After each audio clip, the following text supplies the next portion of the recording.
Okay, so today we're looking at this unicorn terrarium nightlight. And let me show you everything that comes in the box first. All right, what do we got here? We've got blue and pink sand. Okay. 2 fake mosses. Okay. Crystals. Some unicorn. little characters like backgrounds they can put into here.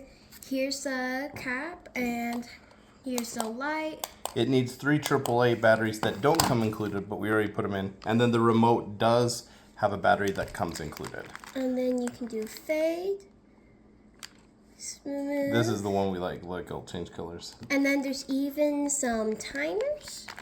And then there's the buttons of what colors you want them to turn. Sweet. So this is what it can look like when it's done. Let's put it together and see what yours looks like. Okay. First, we put a layer of colored crystals on the bottom of the... All right, so here's what the completed terrarium looks like. It went a lot faster than I thought. I just left the room and got completed in, what, 3 minutes?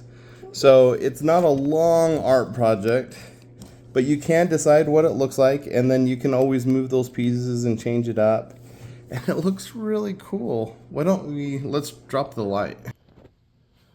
All right, so here we see it in their bedroom, lit up at night. It is kind of a nice little night light. It doesn't produce enough light to read by probably, but just is kind of like just a little night light.